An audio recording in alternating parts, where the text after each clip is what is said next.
We've all been there. Think we're a really cool, grown-up adult at the age of 13. And we looked to the free games that we can find that suit our maturity. And it's fucking gacha. Now the game starts very realistically if you were a girl born in China between 1979 and 2015, and your head is immediately cut off. The voice acting for this is really fucking funny.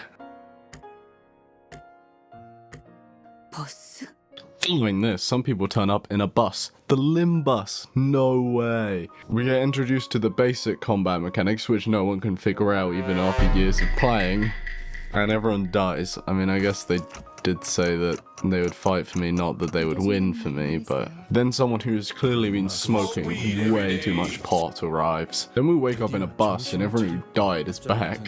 We get some lovely introduction to the characters, and oh my god, that's a lot of text. Fucking hell. I'll just surmise all of the characters.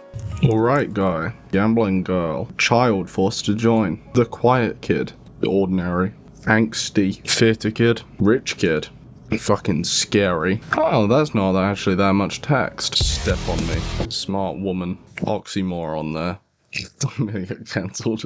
Before we actually delve deep into this video, I would like to thank you guys for the support on the channel from the last video. I didn't expect it to do so well. I'm gonna quickly flash my subscriber analytics because god damn. This means that if all of you guys actually subscribed, we'd have 4,734.052632 subscribers. And that's a lot, and I'd value every single one of you, especially the 0.52632 person. And to that one person watching with Russian subtitles on, thank you also for tuning in. Anyway, I've waffled on enough. Subscribe, and I'll get back to the video. Anyway, after ending the lives of poor people, we then get dangerously close to becoming one ourselves.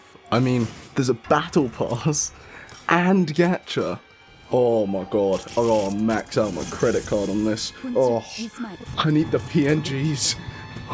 But not just the PNGs, they have better skills. It's totally for the game, guys. It's totally for the game, guys. Oh no, I'm turning into a Discord now. I love children. Hold up, when did this kid become Mexican? Then it's revealed the main character's gimmick is that I can reach into hell and bring people back to life if they're a sinner.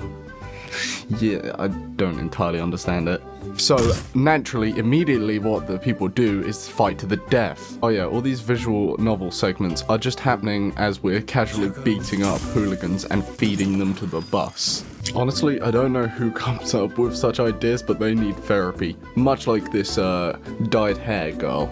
And we also learn that our destination is hell.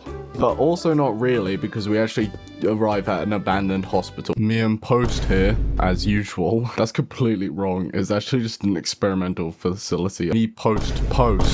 They actually harvested spinal fluid and brain juice for infinite energy. Scientists really need to get on to that one. We then get a few minor side characters that totally aren't going to meet their gruesome ends in this place. It's filled with these things called abnormalities, and basically, if the combat wasn't difficult enough to understand, they make it far worse. After doing a bunch of fights, we end up witnessing the death of one of those side characters that we didn't care about to begin with, and luckily for us is the side character we didn't like. The one that ends everything with a tilde. Okay, but in editing I looked over this line and it actually did kind of make me miss them. Then we randomly encounter some toxic gas and die. Dyed hair girl puts on a gas mask given to her by the e-girl that smells of gamer girl bathwater, so it keeps her safe. Thankfully, because we're a clock, we don't breathe.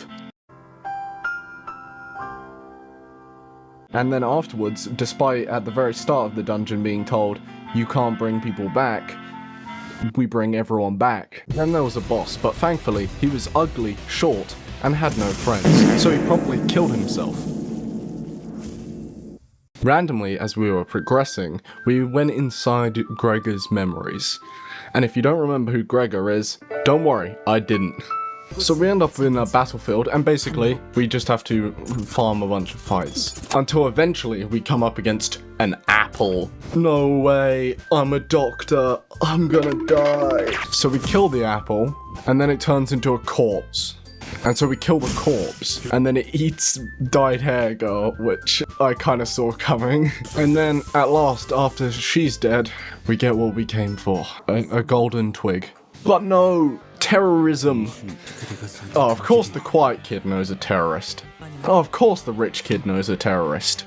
And then we have a really badass ending song.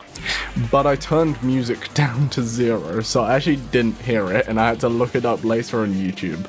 But I highly recommend it. So that was all of Limbus Company. Yes, very much all of it. Totally. Yeah. I would never not finish a game when I play it on the channel. Never ever. Seriously, if you hear this, you made it to the end of the video, or you skipped to it, but I don't care because you're still here. Thanks for watching, make sure to like and subscribe, and hopefully I'll be able to pump out more of these on the weekly. Although school's starting soon, so we'll see if they maintain the same quality. I swear they will. Put notifications on. Bye!